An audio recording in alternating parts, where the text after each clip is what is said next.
राम मंदिर की, हमारे कण कण में राम है। ऐसा एक भी वर्ग नहीं है जिसके साथ आपने वादा खिलाफी ना की हो। आप तो अपना सरकार का तालमेल नहीं स्थापित कर पाए, तो आप डबल इंजन की सरकार को क्या समझेंगे? ये एक ऐसा जिला बनाया है हमने जो कांग्रेस मुक्त कर दिया है। कांग्रेस मुक्त करके उस संभाग से हम लोग आते हैं। ए वक्त जरा अदब से पेश आ, ए वक्त जरा अदब से पेश आ, वक्त नहीं लगता वक्त बदलने में। वक्त को थोड़ा वक्त दे दीजिए, वक्त आने पर वक्त बदल जाएगा। माननीय अध्यक्ष जी, आपका धन्यवाद पेश करना चाहती हूँ कि आपने महामहिम राज्यपाल के अभिभाषण पर मुझे अपना व्यक्तित्व रखने का अवसर प्रदान किया। आपका पुनः शुक्रिया अदा करना चाहती हूँ कि आपने एक मेवात की बेटी को यहाँ पर पहली बार इस सदन में बोलने का अवसर दिया है।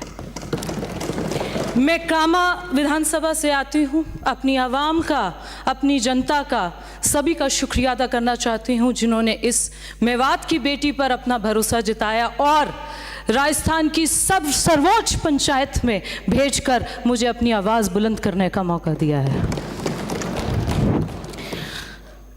अध्यक्ष जी, कई दिनों से तरह तरह का वाद विवाद सुन रहे हैं। एक बात हर बार सुनने में आती है कि ये अभिभाषण से हमारे विपक्ष के मौजूद साथीगण संतुष्ट नहीं हैं। संतुष्ट इसलिए नहीं है क्योंकि आपको 5 साल दिए गए आवाम की और जनता की सेवा करने के लिए, जिन्हों को आपने बेमिसाल 5 साल के नाम से इश्तिहार छाप दिए और एक एक वर्ग के साथ धोखा अफजाई कर दी। ऐसा कोई वर्ग नहीं है, राजस्थान का ऐसा कोई वर्ग नहीं है जिसके साथ आपने वादा खिलाफी ना की हो। काश्तकार हो, युवा साथी हो, दलित हो, महिलाएं हो, या ऐसा एक भी वर्ग नहीं है जिसके साथ आपने वादा खिलाफी ना की हो। तो आप असंतुष्ट रहे, मुखमहीन रहे, उससे किसी को कोई नहीं है। जो करारा जवाब देना था 3 दिसंबर को, वो आपको मिल चुका है। अध्यक्ष महोदय, एक बात और सुनने में आती है, इनको एक और शब्द पसंद नहीं है, डबल इंजन की सरकार। आपका तो तालमेल नहीं बन पाया 5 साल, आप तो एक दूसरे के विरोधी बने रहे। हमें तो ये नहीं समझ आ रहा था पूरे देश को कि आपका तालमेल बनेगा तो सरकार और जनता का कुछ भला होगा। आप तो अपना सरकार का तालमेल नहीं स्थापित कर पाए, तो आप डबल इंजन की सरकार को क्या समझेंगे?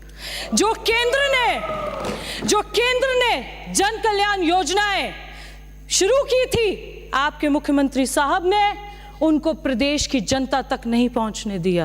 इसलिए नहीं पहुंचने दिया कि अगर पहुंचने देते तो जिस तरीके से देश आगे बढ़ रहा है उस तरीके से राजस्थान प्रदेश भी आगे बढ़ जाता। पर नहीं, आप लोगों ने ये सोचा भ्रष्टाचार करेंगे। बड़ी चर्चा में रही आपकी सरकार।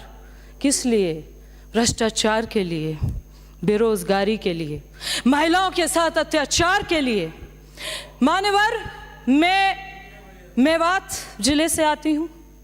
ब्रज कामा एक क्षेत्र ऐसा है जिसकी अपनी संस्कृति है, अपनी तहजीब है, अपनी एक ऐसा उसका कल्चर है जो सब जगह से, सब रूपियों से बनकर बनता है। जहाँ पर राजा सूरजमल की गौरवताएं हैं, शहीद हसन का मेवाती की शहीदी को सलामी देती हूँ, श्री कृष्ण के लल्ला स्तन को, ब्रज स्तन को नमन करती हूँ। जहां गलियों में राधे राधे के जयकारे हैं, जहां पर गिरिराज धाम की गूंज बढ़ती है, ऐसा एक पाक, ऐसा एक पवित्र, ऐसे जिले से और ऐसी धरती से आती हूँ। मान्यवर, दुर्भाग्य से जो वहां पर तालीम मंत्री थी, कांग्रेस के यहां से शिक्षा मंत्रालय देख रही थी, उन्होंने शिक्षा का स्तर मेवात के उस जिले में, उस इलाके में इस तरीके से खत्म कर दिया कि जहां पर अपने अध्यापकों को पहली बार सुना था, कहते हैं तबादले के लिए पैसे लेते थे, कामा में तबादला रुकवाने के लिए पैसे लिए जाते थे। पहली दफा बोल रहे हैं, अभी शुरू किया, 2 मिनट लेंगे। समय की सीमा है मेरी, 4 55 4 बजे तक खत्म करना है, अभी बोलने वाले बहुत हैं। ये ब्रज विवाद का वो क्षेत्र है जहां पर आपने दूसरे का नाम कर दिया संगीन गुना जैसे कि गौकशी, सेक्सटॉर्शन, गौ तस्करी, 1 मिनट में खत्म। साइबर क्राइम जैसे इतने संगीन अपने क्या कहते हैं क्राइम्स को आपने बढ़ावा दे दिया। आपके वहां के सरकार में भरतपुर संभाग में 6 मंत्री थे और 6 के 6 में भ्रष्टाचार में डूब गए थे। ये एक ऐसा जिला बनाया है हमने जो कांग्रेस मुक्त कर दिया है। कांग्रेस मुक्त करके उस संभाग से हम लोग आते हैं।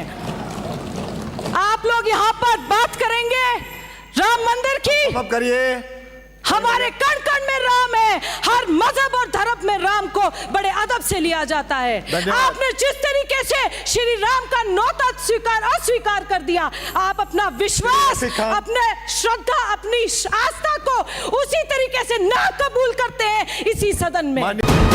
वीके न्यूज, राष्ट्र के नाम।